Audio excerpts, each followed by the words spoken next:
Hi, good evening, everyone. My name is Professor Tennyson Mukuchini. Welcome to part 2 of the presentation of your proposal. And if you recall from yesterday's session, the session today is basically more of a practical workshop where I will walk you through a proposal.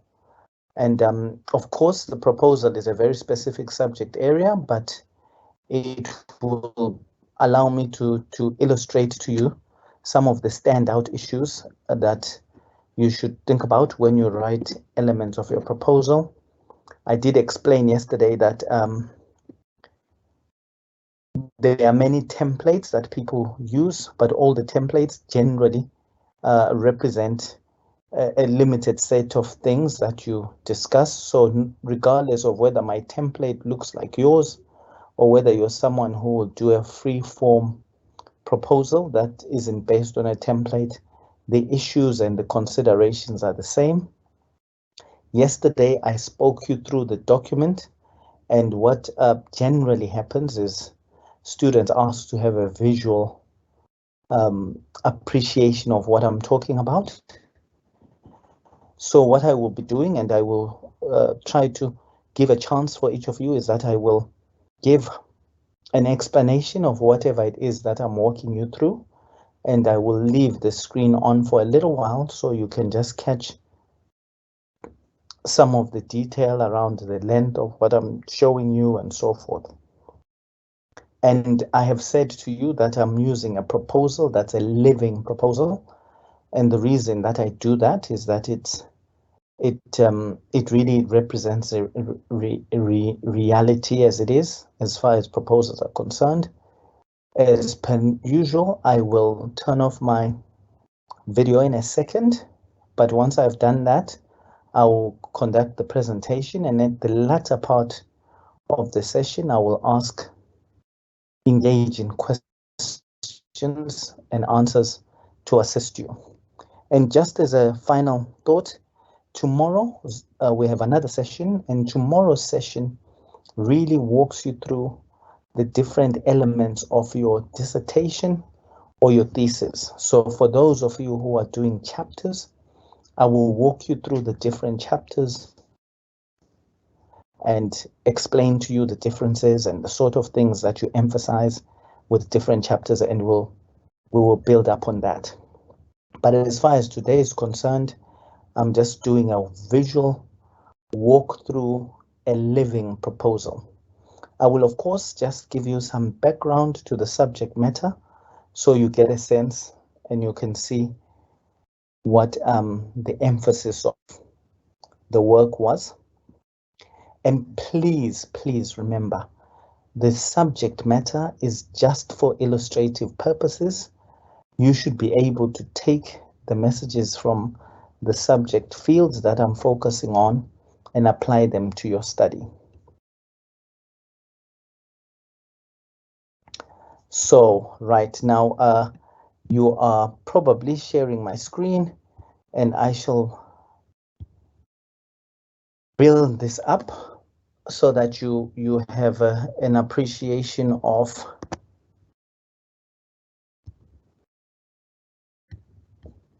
what a proposal looks like. Of course, as I've said, I'm using a proposal from a living student. This is someone actually who just recently graduated from their doctorate. So it's but this is about three years or so old. So just be mindful that some of you will be looking at the age of the references, and you might notice that they're 3 or 4 years old, and that is essentially because this was written 3 or so years ago. Now, remember I said to you that when you write a proposal, there are 2 stages to a proposal.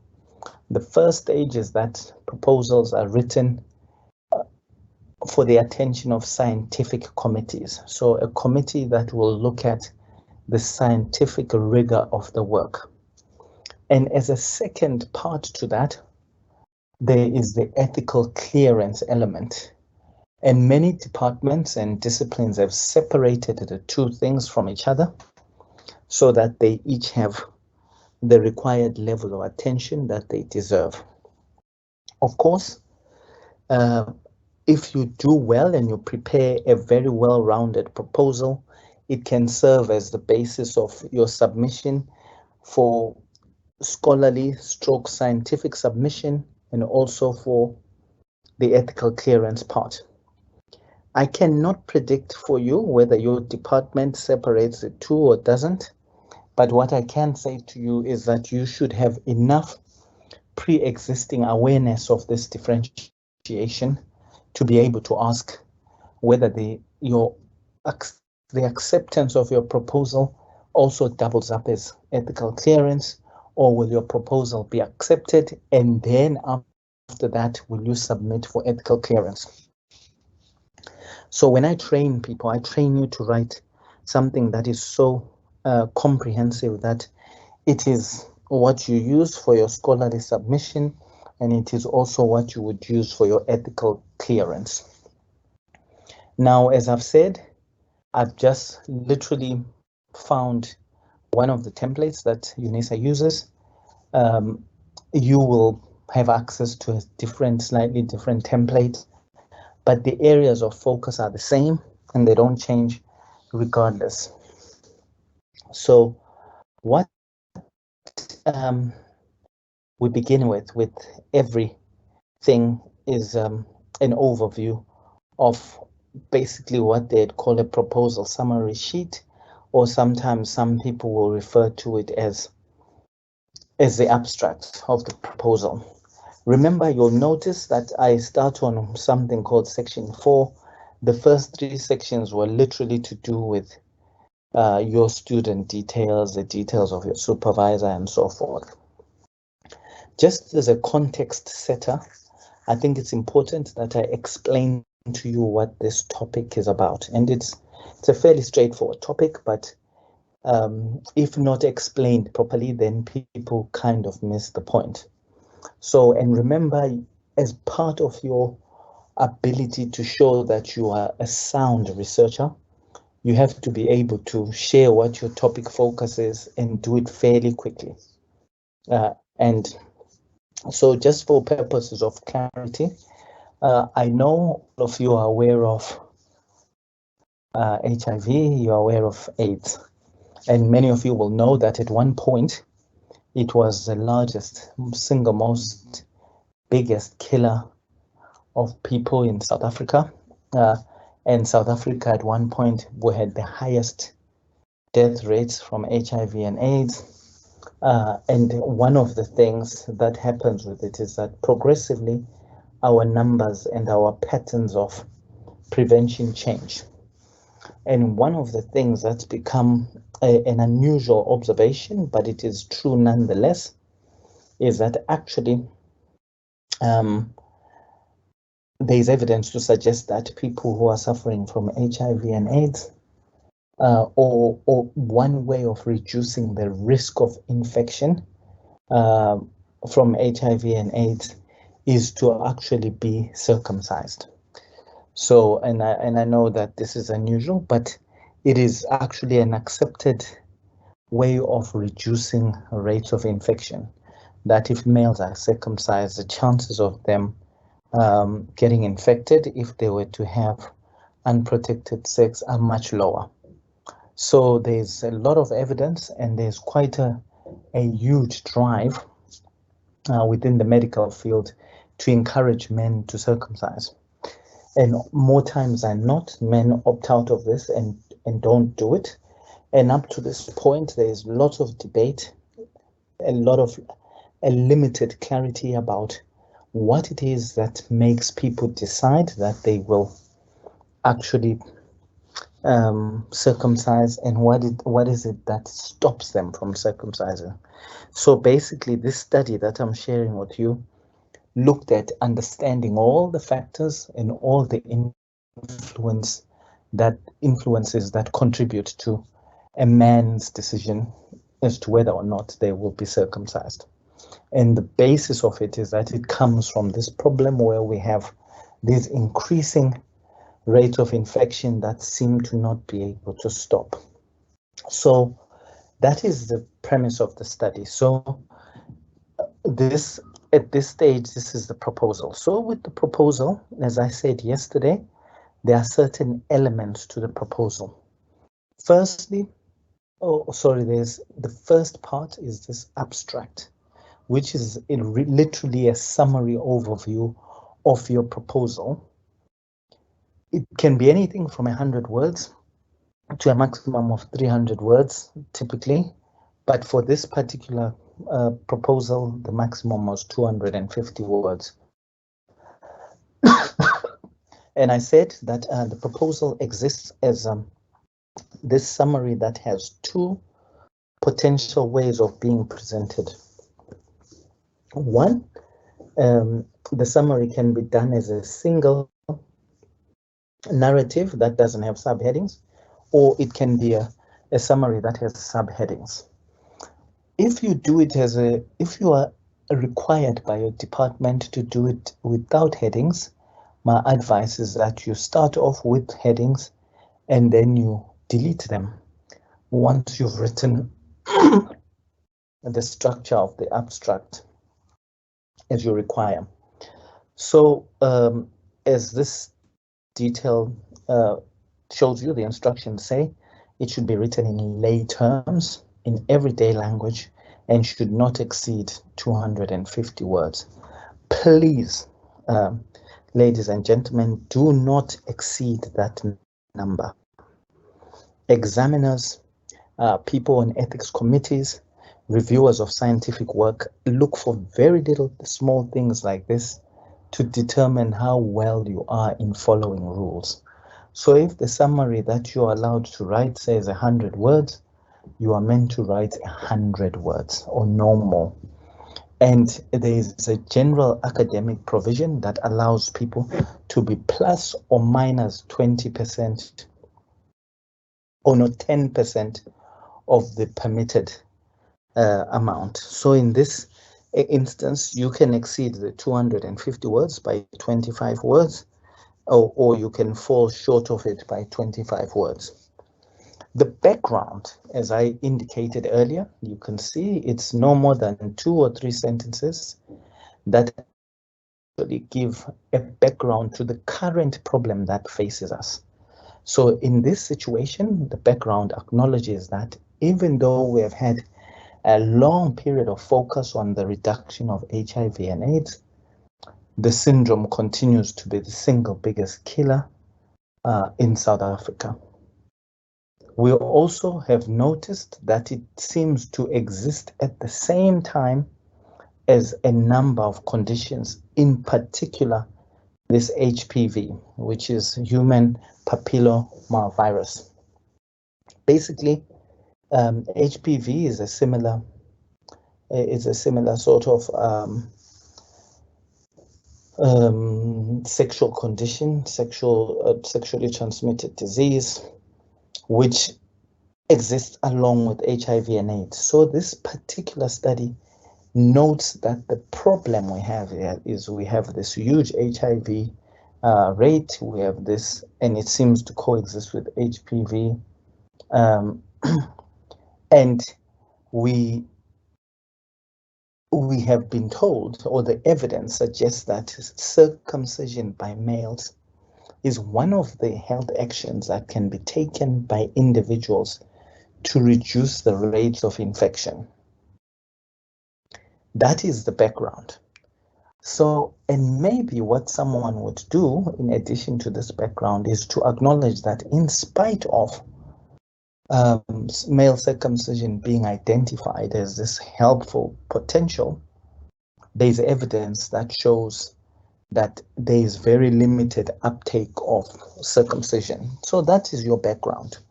So literally with any study that you choose, the background is 2 or 3 sentences that lay the context of the problem. So whatever field you're in, you're probably going to state how big the problem is. You are going to state what has been done and the fact that there's continued failure. So that becomes your background. Once you have your background, you share with us the purpose of your study. And as you can see, the purpose of your study is really to do with a knowledge discovery process. In this case, the knowledge discovery is the study aims to gain an in-depth understanding of the influence that social and cultural factors have on the uptake of circumcision as a preventative measure. So literally that study wants to know, how do social factors that we're in, how do our cultural factors play a role in someone's decision to be circumcised? That's what the study is interested in. And then the proposed study will be carried out in, and then you name the area where it will be carried out, and you indicate if you want, if there are some standout things you want to note about the area, you make those, you specify those as early as possible so that it gives a sense of what area you are looking at. Some of you may have settings that are not townships, that are not geographical places. They might be functional. So you might say your setting is a hospital, your setting is a car engineering firm, your setting is a computer firm, your setting is a supermarket chain, whatever it is. So, but that's what you do. So you started off with the background, you gave the purpose of the study, you tell us what the setting of the study is. Then in this part that we call study population and sample, this actually is sometimes referred to simply as the methodology.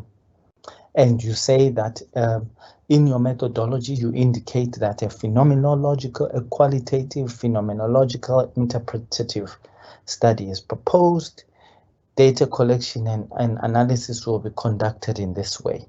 So this person here did a decent job in terms of indicating how they intend to collect their data, but the one part they forgot to do was to begin at the acknowledgement of the actual design that they will use. So they should say they are going to use a phenomenological study, it will be a sequential mixed method study, it will be a experimental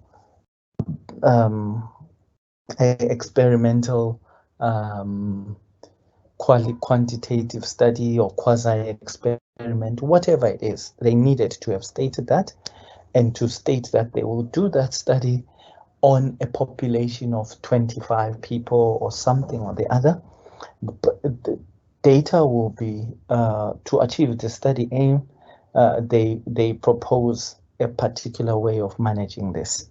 So you will notice that really the first sentence is written in a way that this person chose, but they could have removed the areas that I've highlighted here and basically just said, to achieve the study aim, a mixed method design is proposed, and in that the data will be collected via a 4-phase empirical study made up of what phase 1 will be,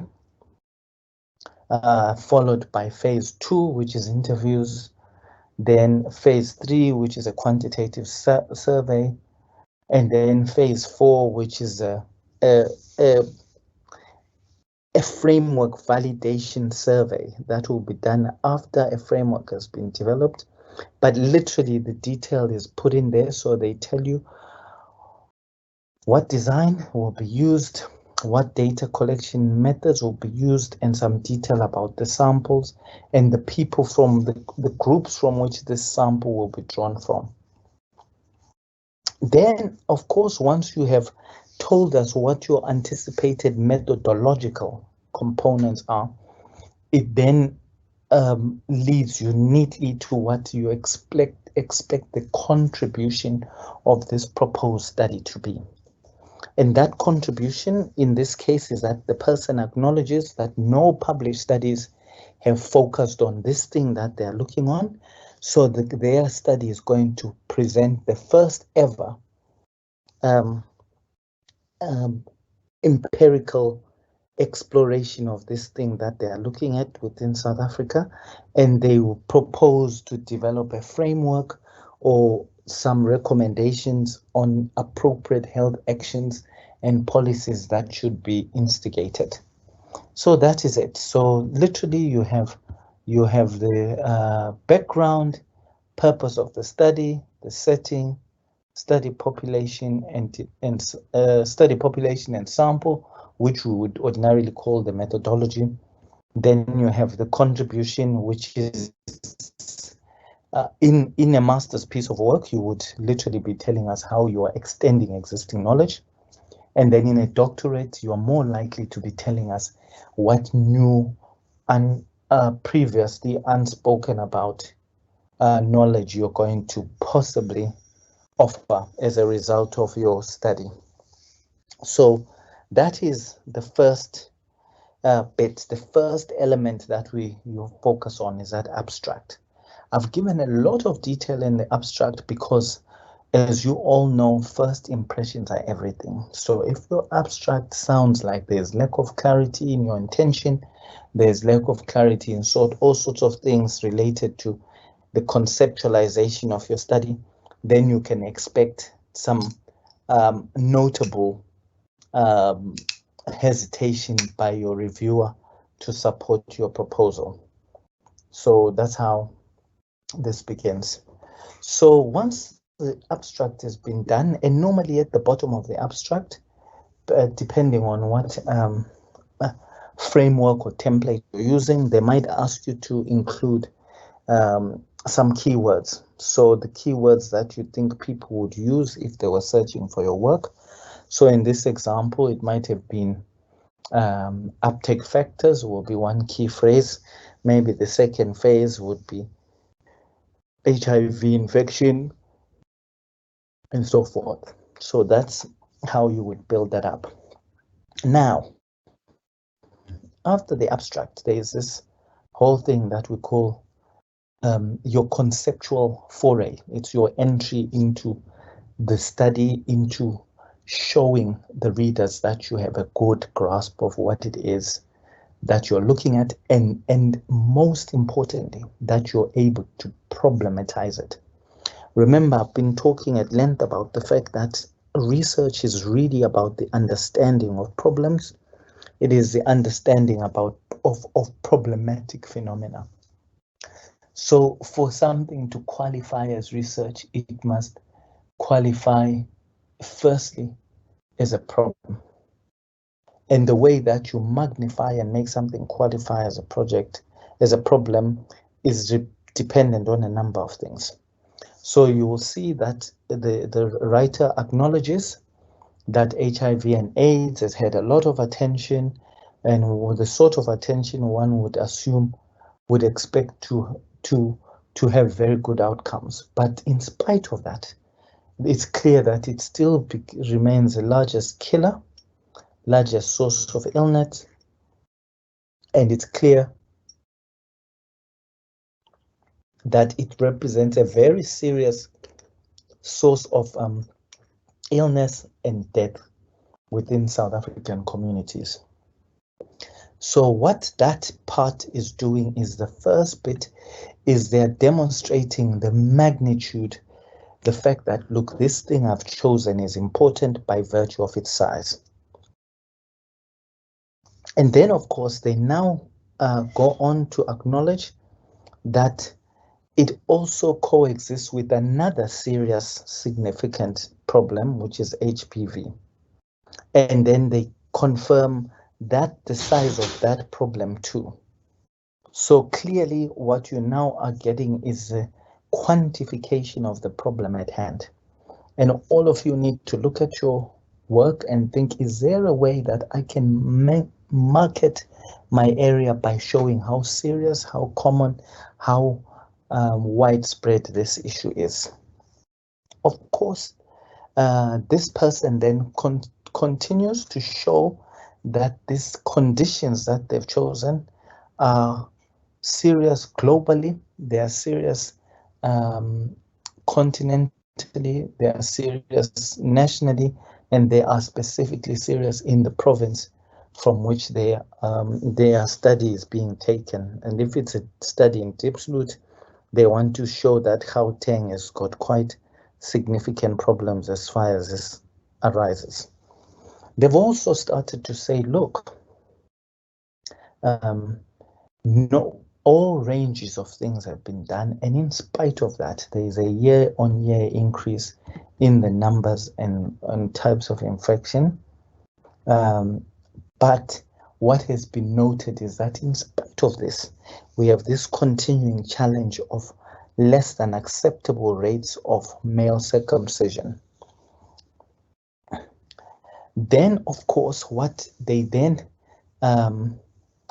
need to further show that there are a number of methodologies that are accepted for infection prevention. They start from people using condoms. They start from people being more educated. But in that story, there's one particular approach that has received attention because it's particularly successful, and that is to do with circumcision.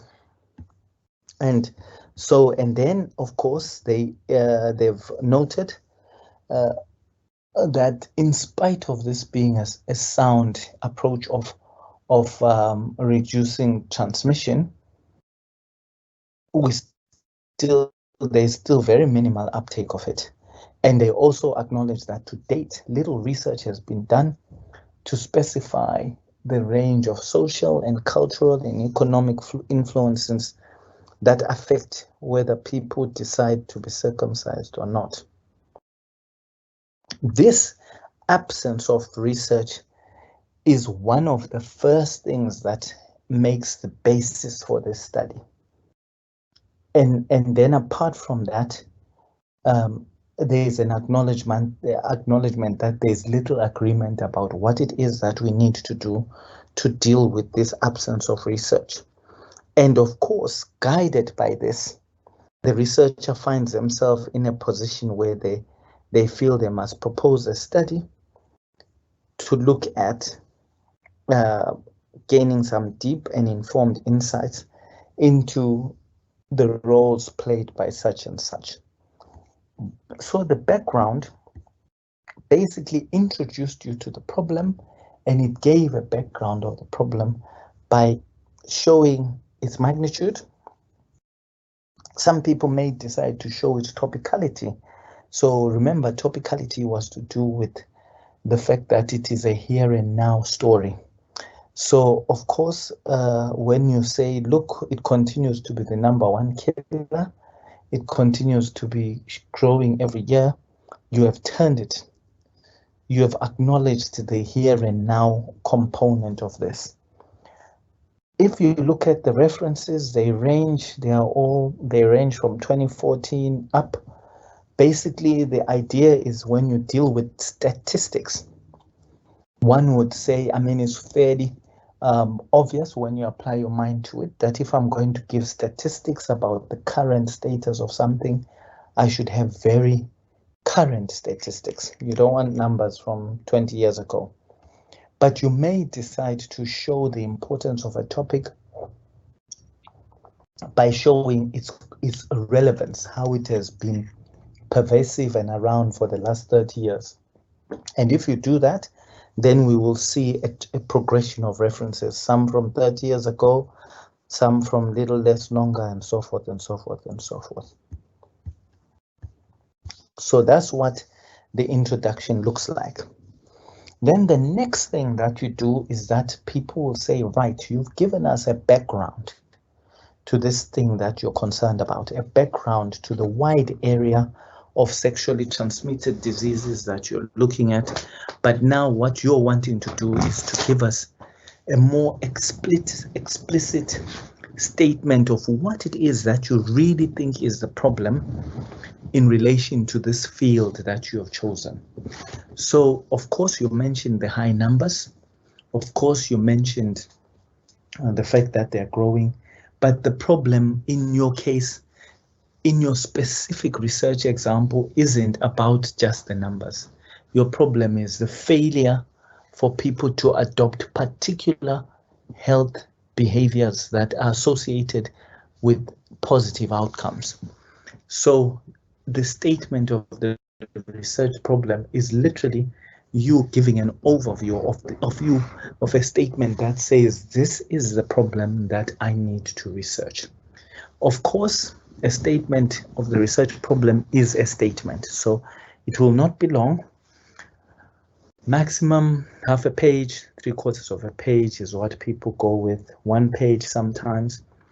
And in that 1 page, you of course restate once again the unacceptable rates of uptake.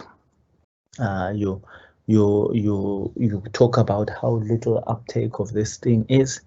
You also talk about how important the uptake of this thing is, and then you go on to confirm the way in which the problem exists by you identifying that X% of people who should be taking this up appear to not have taken it up, and so forth and so forth. And then you also might want to give some insights into the fact that those people who have studied this reason of uptake implicate things like people's culture, they implicate things like people's social conditions, they implicate things like people's economic status. And you acknowledge that and you say, look, given what I see, the problem I have at hand is that we have people who are not taking up this thing that seems to work, but yet we have very little appreciation of how their social, their cultural and economic backgrounds impact what we want to do. That is the statement of the problem. And of course, once you identify and acknowledge that the problem is that people are not taking up things and you don't understand why they are not, it nicely leads into the research and the aim, which then is that through the use of multiple data collection approaches, your proposed study aims to gain an in-depth understanding of the influence that social cultural factors have on one's decision to take up circumcision as a preventative measure of HIV and HPV. So that's the aim. Very clear, stated as one sentence, and that's that. The research objectives, as I've indicated to you, and I will share these with you. This is an example of a doctoral thesis. So when I was saying that there's no given amount of objectives that one goes for, but they tend to be between 5 and 8. This is where it comes from, that I've observed many thesis proposals, many master's proposals, and you get some numbers.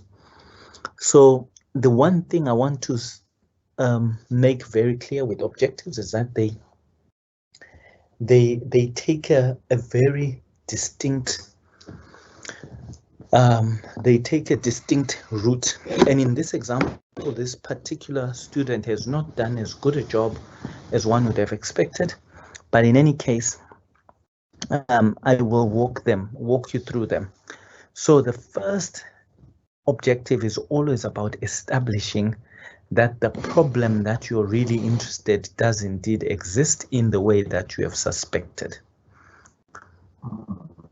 Excuse me. So they always say the first objective is kind of a theory development stroke confirmatory objective, and that really is about, in this case, the person believe that for them to work towards this big aim of knowing what cultural or social contributors are for this thing that they are seeing, the first thing that they thought was important was to do a situational and problem analysis to understand the conditions of the uptake of circumcision among sexually active men in this area that they were interested in.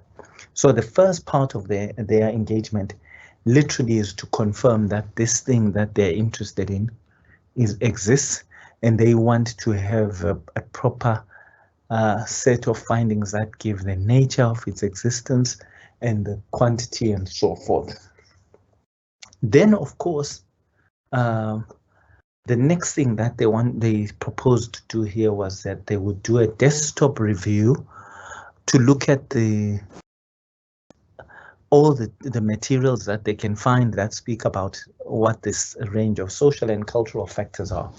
So this review would literally give them, at the end of it, maybe a list of 40 things that are considered to be important variables, for lack of a better word. And then, of course, the next stage is to determine how these things that they've identified, what role they play in influencing and determining whether people take up or don't take up circumcision. They've also identified as a researcher that look to understand circumcision. They are the men themselves who are important informants. The other might be community leaders who understand male behaviors. The other source may be local government employees who may, local government employees who may have an opportunity to interface with people who are either accepting or rejecting the services they offer. So the fourth objective really goes out now to speak to these individual categories of people to better understand what it is that works or doesn't work. Then the fifth objective is that they believe they now have enough data to develop this framework that supports people to modify their behaviors so that they can be promoted to uptake circumcision more readily. Those are the objectives. Now, at a level of critique, one would say, look, Prof has said to us the objectives need to follow Bloom's taxonomy, where the first objective is about describing something. Second objective will be kind of maybe in the analysis space. The objective might be to do with critical assessment. The fourth objective might be to do with evaluation. All these are the orders of thinking, the orders of thinking that Bloom spoke about when he was saying when people learn, the first thing that they learn is they gain an understanding. Secondly, they do this, they do that. So basically what I'm saying here is that in as much as these research objectives in front of you are okay, the theory you want to embrace closely is this idea that you align these much more clearly with Bloom's taxonomy. If you were doing a study, research objectives tend to be associated with quantitative studies. Qualitative studies will speak of research questions. But generally speaking, these proposal documents will have research questions and research objectives thrown into one. And as a student, it's not in your place to say, oh, you made a mistake, I need one or the other. Your intention is to comply, so you satisfactorily meet this requirement. And so if you have research objectives, the research questions that correspond to these objectives are literally the statement turned into a question. So right now I've identified objective 3, which is determining the role that socio-cultural influences play. If you were to turn that into a research question, it would be, what is the role that social influences play? So on and so on. So basically what I've shown you now is this thing where I was saying that you turn research objectives into research questions by literally taking the statement and turning it into an equal question. Now you will notice the study has 5 objectives, but the 5th objective is about developing something. It's really not about knowledge discovery. So when you are turning this into research questions, if you do it according to the principles I've shown you, you will end up with 4 or 5 questions, because the 5th question is not really a question. Now, so here are the examples. I told you that you had five research objectives that turn into 4 questions. This is how it works. Very straightforward. And so, but you will notice now that this question, which is what is the extent and nature of the uptake of circumcision amongst males, is exactly the same as objective 1, but it's been turned into a question format of the objective. So in your work, you expect to see the same. Now, the next area that we look at is this theoretical and meta-theoretical grounding or theoretical framework. Now, this is compulsory for those people who are doing doctoral proposals. It's compulsory most of the times for those who are doing full master's level proposals, but people who are doing a mini dissertation or what they call a master's of limited scope may not be required to explicitly write about this. But in any case, what it refers to is that it is asking you to tell us what theories you have found to be useful as ways of supporting your understanding of the topic. So here the researcher acknowledges that, look, this thing about why people take up circumcision or not, according to their understanding, the researcher's understanding, it can be it's informed by a number of theoretical concepts. The first one that they talk about is the health belief model. This model basically argues that we act in accordance with our pre-existing beliefs about certain things. So the model also goes on to say that if people feel that they are at risk from something, they start to think, I might need to do something. If they think that they are not just at risk, but they are susceptible, that if the thing were to catch them, they would suffer, then they are more motivated to deal with. So that whole range of pre-existing beliefs can determine whether someone decides to act or not. Then another theory that has been referred to is this theory of reasoned action. In simplistic term, this theory of reasoned action says, look, everything that we do is based on an action that has a reason. So you cannot accept the fact that you can't expect me to change my behavior of not being circumcised by not giving me a range of acceptable reasons that would serve as my trigger. So basically this for them and behaviors around uptake, they think there are 2 foundational theories that guide them. So they tell us what those theories are, and then they give a very brief overview of what each theory stands for, the key concepts of it.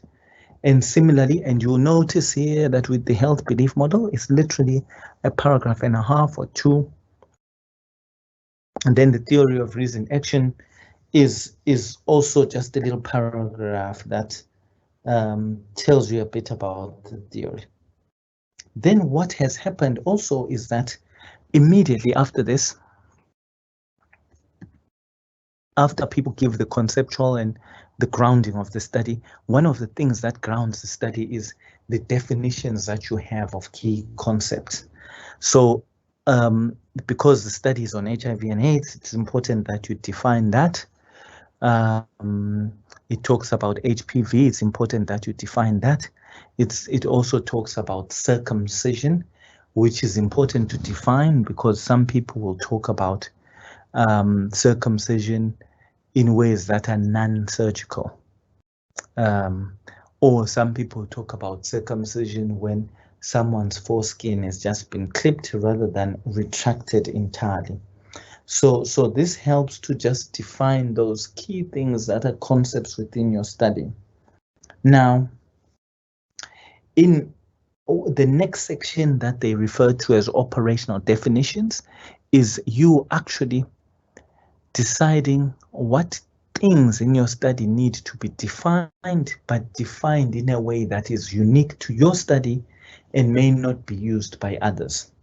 So if you say you were doing a study and you decided that you're interested in young men, you may want to operationalize that term young men.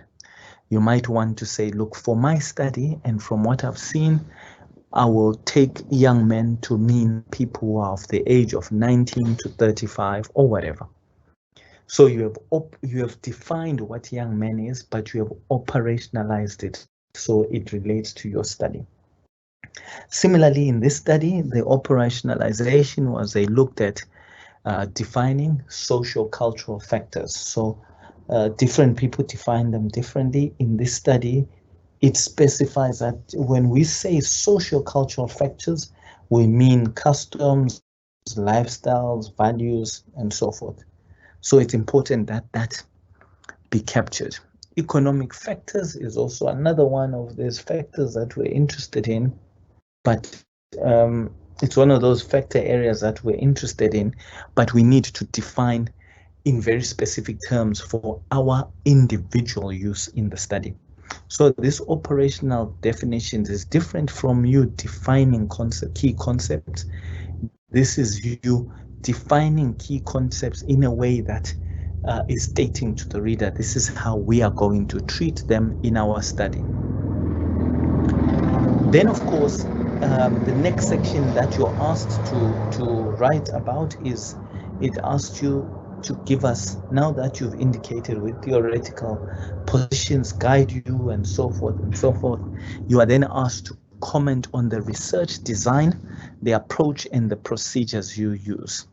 So what design will you use and so forth. And here you see there's already 3 choices that are available to you. You must choose whether you go quantitative, qualitative, mixed methods. There is no other really, because the things that we look at fall into one of those 3. Then it tells you, and I've put in some detail here, that you need to name the research design you intend to use, justify why you're using it, and then if you're going to do your study in different phases, please describe the phase sequentially. And this is where you can use, you find people, you'll utilize pictures, a diagram to tell us what's going on.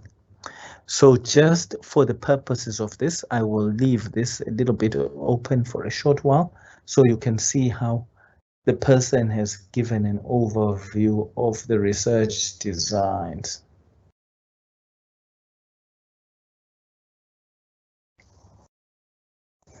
So they tell you what it is they're going to do. They tell you why they think mixed methods is the way to go. And then, of course, one would have said they could have offered an explanation as to why qualitative and quantitative alone were not appropriate. But in a case where someone has done this, it might be that they are telling you that, look, in our field, the common methodology is mixed methods anyway, so I don't need to defend it as much because I'm doing what is the norm. Then they give a diagrammatic overview of the study, which literally just says phase overview of what your study will be. As a form of objective criticism here, I would say, look, there are some parts of this phase diagram that could have had more detail. So where it says qualitative, individual and focus group interviews in phase 2, one could put qualitative individual, then maybe put n is equal to 15 in brackets, and then focus interview groups n is equal to 3. They give you a much more detail in that picture of the number of people implicated and so forth and so forth. Now, as I say, you have given a pictorial overview of what the study is about, but then you proceed to go through each of the phases. So you are saying phase 1, the study will be 4 phases. Phase 1 is going to be X, and then you tell us that phase 1 is an initial desktop review of different data sources. Phase 2 is focus group, is individual interviews and focus group discussions, and you tell us that you've told us the number of people that you expect to engage. Phase 3 is the quantitative survey, where you will speak to the same target group as you had done before. You tell us how you'll go about deciding who is in and who is out as far as your study group is concerned. Then phase 4 of your study will involve you developing a framework. And this framework will look more like a corrective framework, and so forth. Yes. So you see that is a very brief, succinct overview of the methods, but it's quite clear. Now, you have told us what you will do. You now need to give us the other W, who. So you now the person gives you an indication of the population that they are focusing on. And remember, in this instance, I taught you about the use of source population, accessible population, target population, sample frame. I expected that these notions would be expressed in here, and they are not yet, they are not explicitly made mention of, but you have the knowledge to make sure that your overview of your population and target population is more informed. Then you talk about the sampling methods, but now you see the person now refers to the parent or source population. They talk about the target population. They talk about the methods that they will do to decide who is who. Remember, if you have 4 phases and you are choosing things for 4 instances, there is an expectation that many of those things you choose need their own specific sampling plan. So you need to share what your sampling plan would be for the individual interviews, what your sampling plan would be for the focus groups, what your sampling plan would be for the survey. So and you need to separate and differentiate that. And sometimes students will decide that they are going to do this in the form of a table and then explain the table because it's much easier to follow. Now, the next section, you've already told us how you're going to collect these things. You've told us how you're going to deal with them. You now tell us how you are likely to analyze that information that you will get.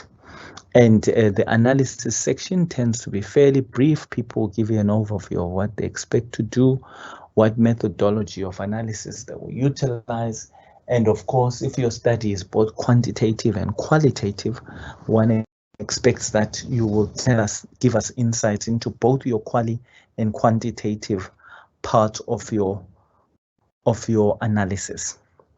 So now, what sometimes happens is this first section of the sampling methods is quite generic, and some proposal documentation or templates will then say, look, break it down now. We want you to break it down, so you tell us who the identity of the participant group is that you're going to look at.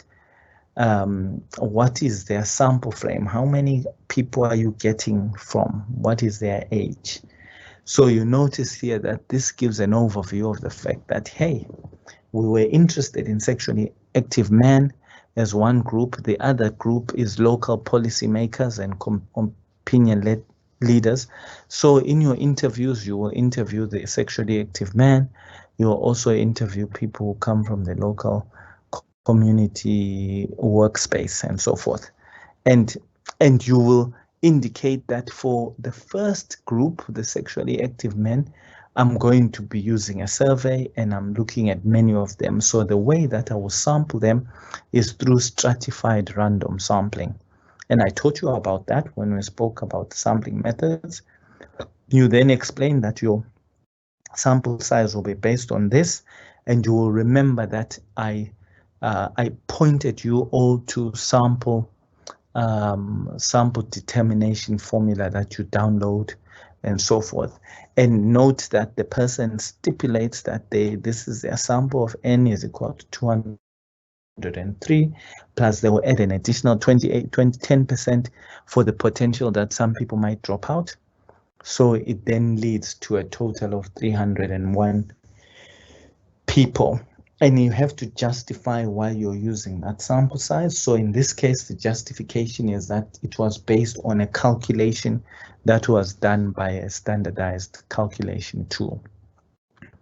The second group that you're looking at are people that you're going to interview and their qualitative engagements with them. So you are going to use a qualitative sampling approach, which in this case is purposive quarter-based sampling, and then it will explain to you how that was utilized. So, and then the next bit that normally happens is people are required to specify the criteria that they will use to decide who is in and who is out of their population of interest. So you will remember when I spoke about sampling before, I taught you about the determination of inclusion and exclusion criteria. So you will be expected to give those.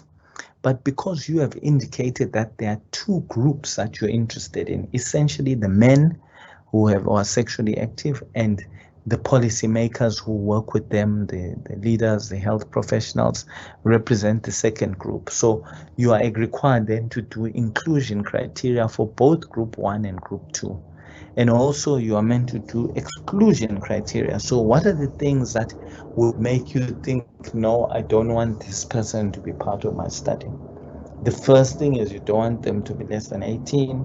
You don't want them to be sexually this, sexually that, and so forth. And maybe for people that you want to exclude, you might say, look, I don't want a policymaker who lives outside the area that I'm in. But basically this section 4.93, 4.9.3 and 4.9.4, they speak to the inclusion and exclusion criteria. And then here you're asked to give a step-by-step identification of how you would recruit people to participate. The idea with this is that you acknowledge that you have got two different groups. Some are vulnerable by their very nature. If they are patients, they are people who are affected by health disadvantage, they are vulnerable. So you then speak, you identify how you will approach them. You identify how you will sensitively offer them access to your study. You identify how you would give them opportunities to opt in or out, and this process that would follow if they chose to not take part. The expectation is that this section would be written and be accompanied by a consent letter should there be people who are interested in actually taking part in your study. Then you are asked to comment on whether there will be unequal relationships between yourself and the people that you are engaging with. If you answer no, of course it remains at that. You move to the next. If you believe that maybe you are interviewing people who report to you at work, then you must explain that, you know, this is how the relationship will be unequal and this is what you will do to manage this. You will notice that the latter part, when we start now to talk about the recruitment processes, dependence differentials, we are beginning to talk a little bit about things that have an ethical undertone. So now the next thing that we look at is, remember we've spoken about how you select people, how the who you're selecting. Then the bit is now the 4.10 talks to the what you're going to do with them. And now you are able to say, look, I am either going to do a questionnaire, and will it be a questionnaire that I've designed myself? Am I borrowing it from somewhere? Have I adapted it? And you make those choices.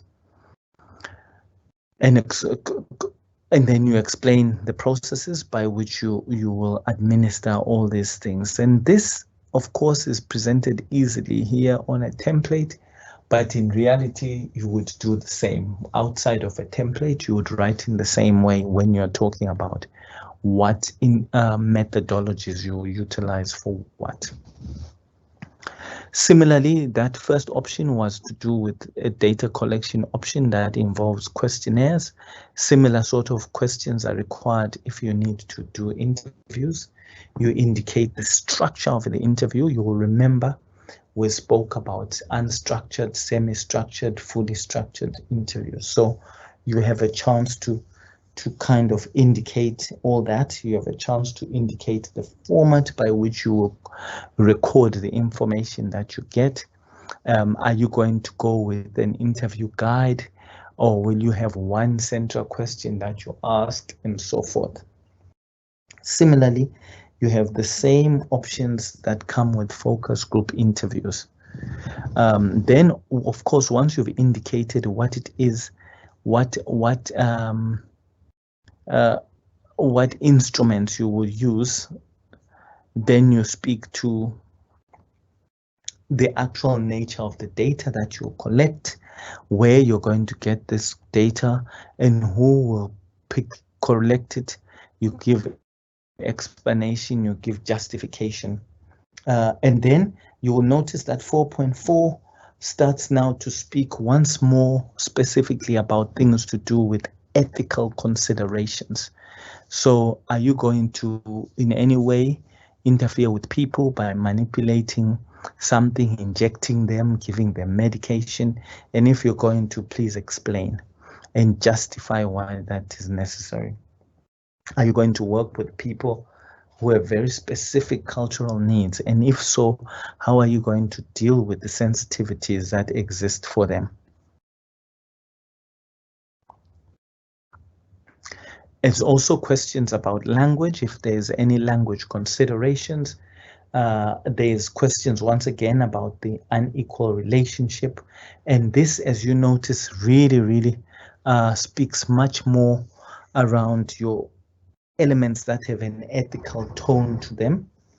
Then there are questions here that you have to populate about other types of potential data collection options, which in this example, if someone is going to analyze documents, you will have to write about that method and give reasons for why you're using it, who you're using it with, and so forth. Now, the next bit was to do with, the first bit was to do, or this bit I've finished was to do with you, the range of things you will do in the collection of data. So now you've got the data sitting in front of you. You now need to speak to people about how you intend to analyze it. And if the data is qualitative and quantitative that you expect, then we expect that you will have both qualitative and quantitative procedures that you'll share with us. And in this case, you will see some of the specifications that are provided here. You are also, if you're someone who intends to use an external statistician or someone to do that, you need to explain that this is what you do, give a justification for it. And with my students, if it's not them who's doing it, I usually ask them to give a justification for, or an explanation of how they will remain in intimate contact of the data if they are not the person who are going to code and analyze it. So just reassure the readers that they will keep on top of the data. Then, of course, you now have this data. You are expected to give an explanation of your intention for how you're going to ensure that the data has the quality and the rigor that is expected of it. In quantitative research, we talk about how you maintain validity, how you maintain reliability of the data. So you would find that there's explanation of these things and what they mean and so forth. In qualitative data, people use differing concepts, and I will show you that in qualitative data, people use this concept of trustworthiness, initially described by Guba and Lincoln. And trustworthiness has certain components like credibility. So how will you ensure that your study is credible? And here are the things that are spoken about when someone is proposing that I'm going to have a qualitative part, but I want to ensure that it remains credible. Then the next part that they are meant to show is dependability. And they speak speak to that. Sorry, I must go back. Yeah, they speak to this dependability within their work. So credibility, dependability, conformability are the three concepts that you would speak to if you were trying to convince and show the reader that you have thought about keeping the rigor of your work up. So here the fourth thing that's missing is the term rigor, which is referred to also, and it's another measure that's used to ensure credible ways around your work. So now, when you've provided that, for us to tell, and here the idea is not to list every reference that you used in your proposal. They generally want to see examples of types of referencing to show that you are able to reference from a journal, you are able to reference from an edited book, you are able to reference from a newspaper, from a website, that type of thing. Then, of course, once you've done that, and sometimes the referencing comes at the very end, but for some reason, in this particular format, it came before the significance of the study. This is where you really tell us, what do you see your study as being important in doing? Now, in this study, the person acknowledges that there's very little work that's been done to understand why people don't take part. And in particular, there's very little work that speaks to the role that culture plays in the sub-Saharan context and so forth. Of course, if it's a doctoral study, you go one step further and you then talk about what unique contribution you believe your study will make. So in the significance of the study, you mentioned that it's important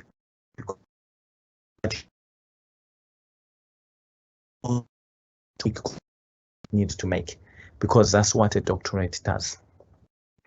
This scope and limitations, usually people call them delimitations, which really tell us what the scope of your study is. What is it that you will be looking at, and what is it that you will consider to be outside of your interests?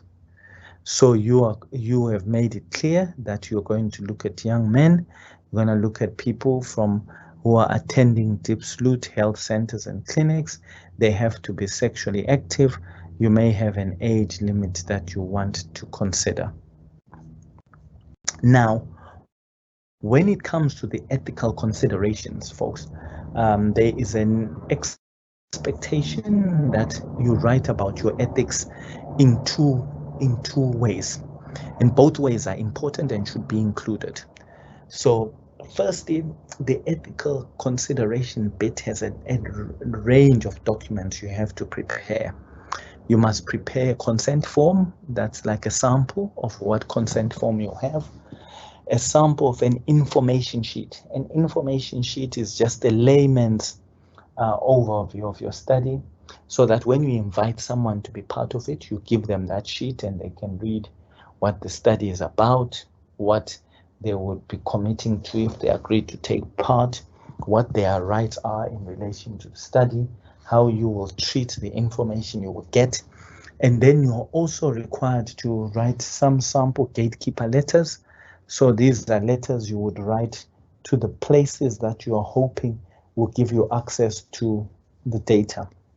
And you do sample letters of all this and include them in your proposal as attachments to show that when it comes to really doing your study, you have these things already created and they are ready.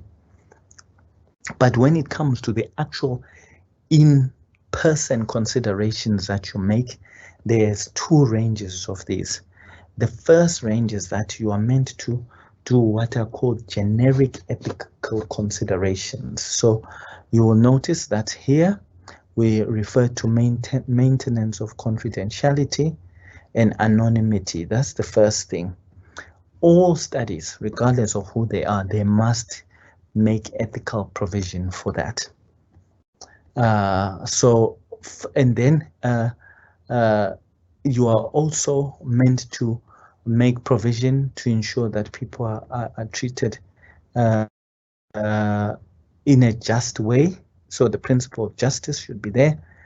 You also will make sure that things like right of self-determination, people's ability to not be coerced, it's all embedded in there. The dignity they deserve should all be specified in these generic ethical considerations. But in addition to generic considerations, there's what we call domain-specific considerations, and these refer to those considerations that are unique to your study. So in this example, the particular person who carried out this study was a doctor in a specific area. So he needed to make sure that when he was inviting potential men to take part in the study, they didn't perceive that saying no to him might mean he won't treat them. So he had to make specific reference to how he would deal with this and so forth.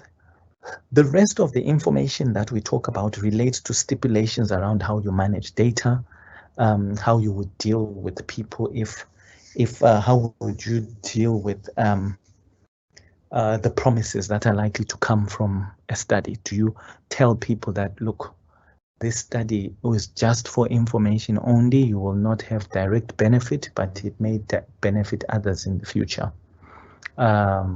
You're also able to explain to people what will happen, or to the reviewers how you intend to deal with the data that you collect, and that you will follow certain protocols for its retention, for its disposal, and so forth. Then, of course, there is with every study, there's unexpected things that will happen, things that we would rather not have happen. And one will say, look, you must give us the thing that you expect that might happen and what plans you have for it. So if this asks you about any procedures that you might do, and when it talks about procedures, it's specifically relating to people who give injections, who administer things as part of their study. And you may actually decide that, look, asking people to sit in an interview with you is a type of procedure, and it might have an implied risk that when you speak to them, you will distress them, and when they leave you, they may feel a particular way and so forth. And you need to show that you've got steps that you'll take in the event of these unwanted things happening. And typically with studies that are low discomfort, people will say, look, I'm going to have provision to maybe have access to a counselor, a brief intervention therapist who can talk to people should they need it.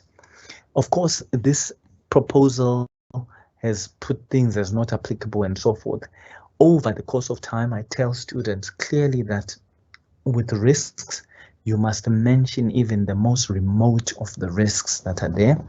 It is not appropriate to say none or none applicable. You need to populate that and then give an indication of how you think you will deal with it. Of course, this person did not entirely, but later on he is actually forced to kind of deal with it when it talks to, he's asked here to do an additional piece of work that was directed specifically to the ethics committee. So, but in your instance, you would populate this at this point so that you have it covered. The rest of the form is quite self-explanatory and it just involves detail, but you give as much detail as you can possibly do because it is necessary. It is absolutely necessary.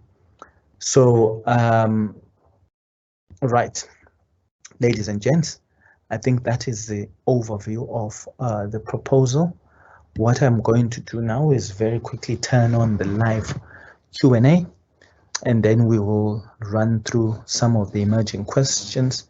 Remember, folks, some of the questions that people have here are indicative of them needing to go back to read and look at some of the materials that they have.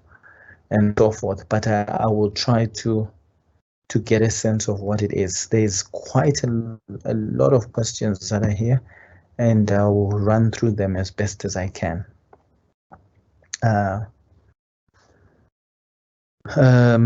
Does literature review apply for a law, and should include conclusion in my proposal? As I was told, it is not necessary. Folks, in the strictest of worlds, all these things are necessary, but I've always said to you that I teach you the gold standard, but you must go and listen to the area where you operate. So if you are in a specific department and they tell you it is not necessary, then you need to think about that. And in the example of the LLM, what they're saying is that a standalone literature review may not be necessary, but you will have literature review in the other sections, in your background, in your statement of the problem, so forth, so forth, so forth.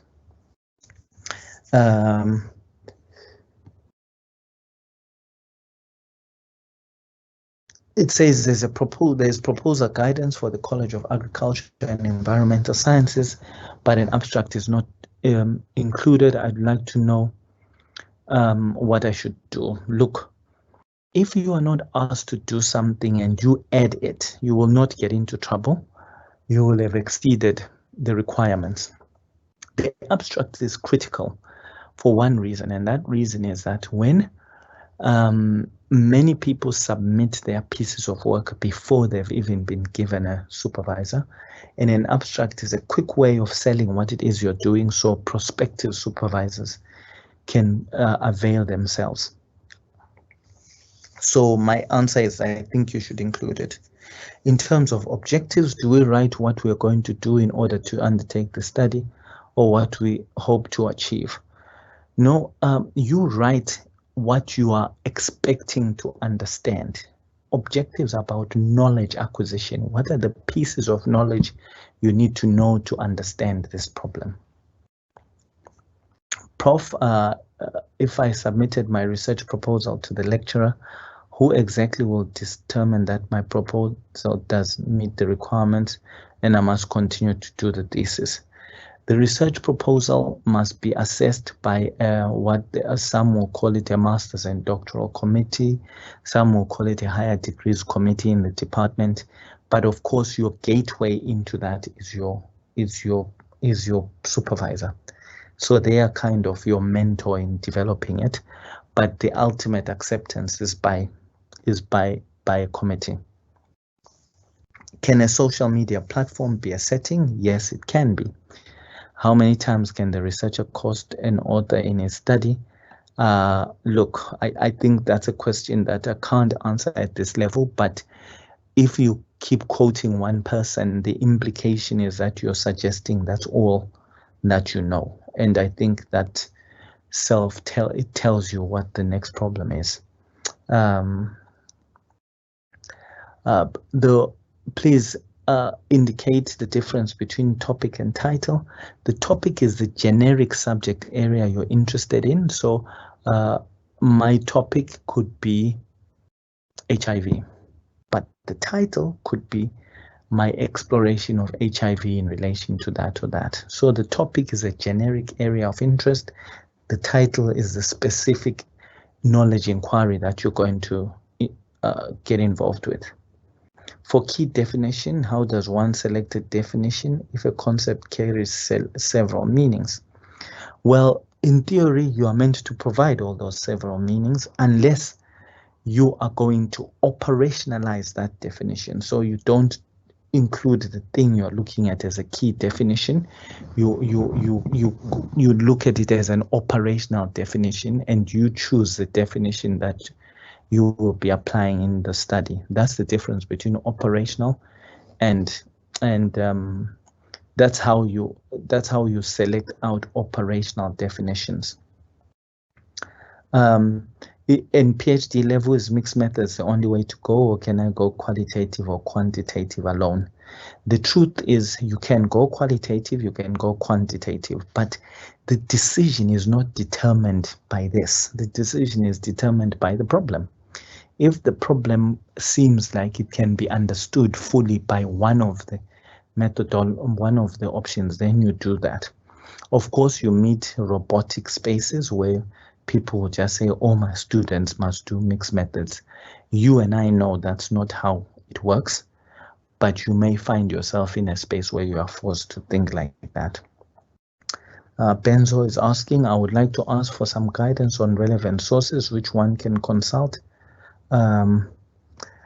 on how to approach quantitative data analysis in a proposal. Look, I have done sessions already on quantitative methods. I did one on experimental methods, and I spoke about Lo Biondo and Haber, and I think you should go back and refer to that. It is not a difficult. Remember, when you're writing something in a proposal, you write a short statement. And that's the reason I gave you the example. It's literally a couple of paragraphs, so you don't have to go to town with it. Is it compulsory to include a purpose? A purpose and an aim are interchangeable, so you cannot have a study with no aim. So it is compulsory.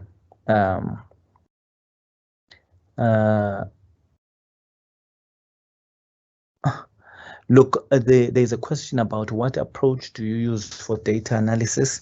Look, many students who are doing quantitative data analysis will choose SPSS because that is the kind of go-to statistical packages for the social sciences.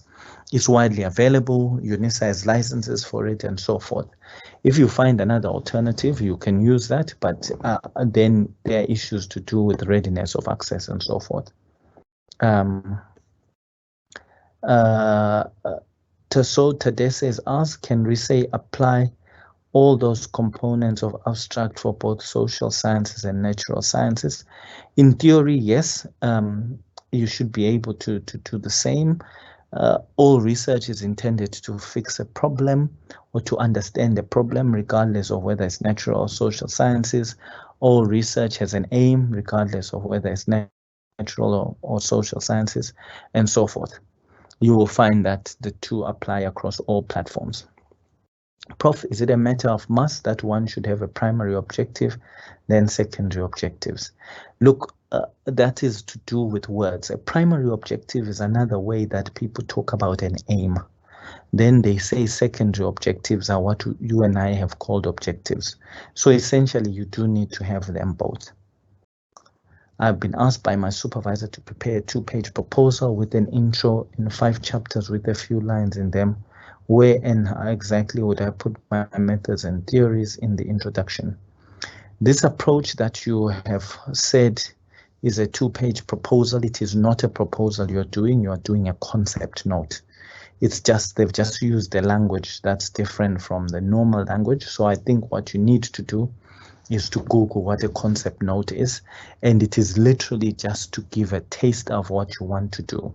What I covered here is not a test, it's a comprehensive statement of your intention.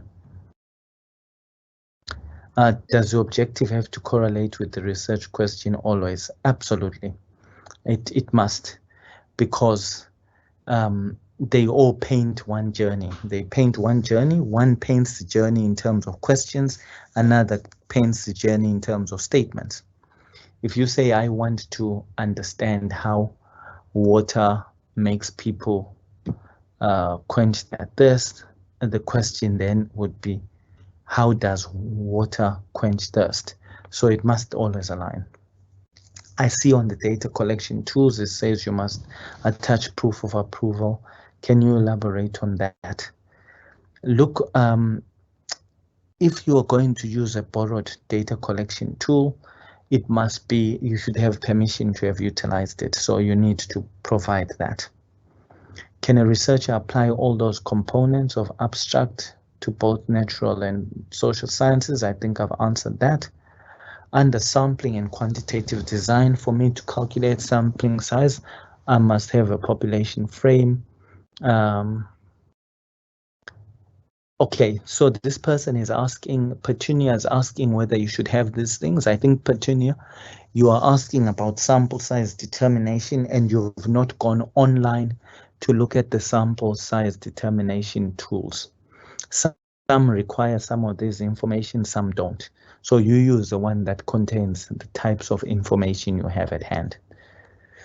Can a researcher apply all these components of the abstract? That's a repetitive question. In terms of COVID, what ethical considerations should we consider in terms of interviews and focus group discussions? Look, remember, COVID is an overriding health danger.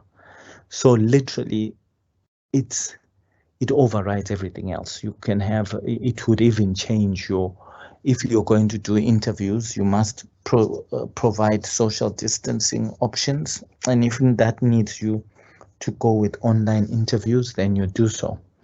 But I think it's an overriding control over everything.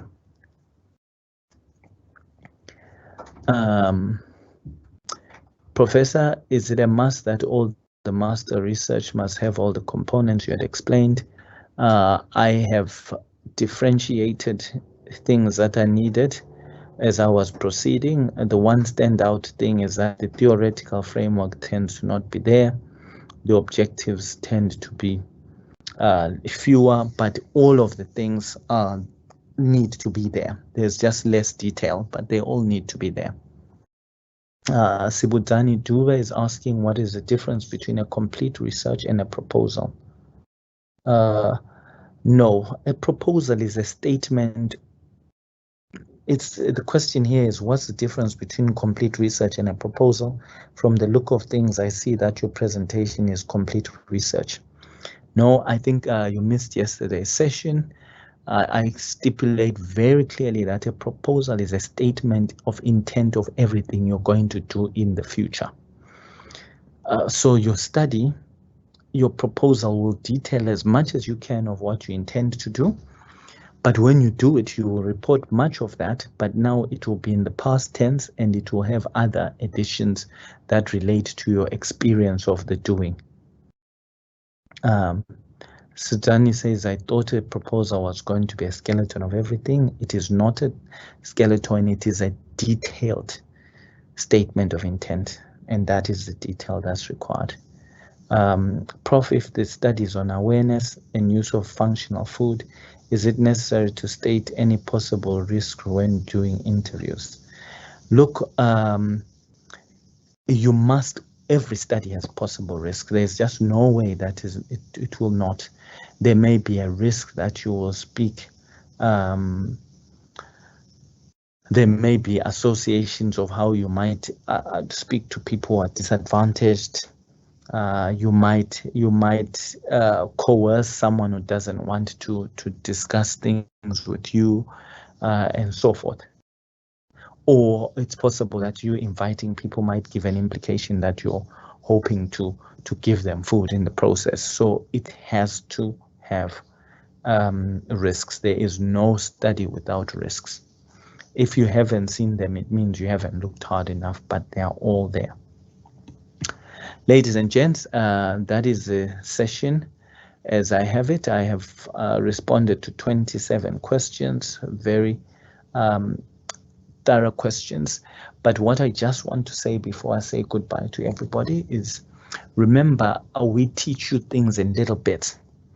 But every little bit I teach you, I assume, is now an added piece of information that you have. So when people ask me to clarify something that was taught earlier, the secret really is that they should go back to the earlier component and understand it more. I think there was an example about sampling. I think it was Petunia. And the answer that I provide actually comes from the sampling sessions. So she needs to just go back and revisit those.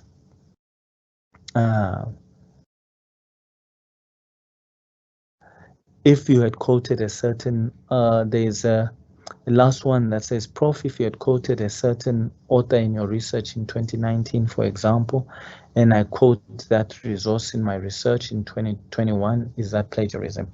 No, it is not plagiarism. Normally what they would ask you to do is just make sure that you go to the source yourself to make sure that you get it firsthand. There's a request that's asking for the presentation. Folks, I made this clear at the beginning that I am sharing someone's piece of work, and their clearance to me was enough to say I can share it as a journey that you walk through, but I cannot give you the piece of work. And that is through unfortunate experiences where I've had people who will take this and use elements of it, and then when the real owner of it submits it elsewhere, they discover that they are accused of plagiarism. So this journey, when I sold it, was always about giving you an in-the-moment insight, but I cannot share the actual submission. And I hope that you can now revisit the recording and kind of stop things and look at them much more explicitly. And I hope you'll understand that we are lucky to have students who allow us to look, but we're not that lucky that they'll give the work. Right. Okay. Dear students, well done. Thank you so very much for attending tonight. I will see you tomorrow, same time, same place. Take care. Good night.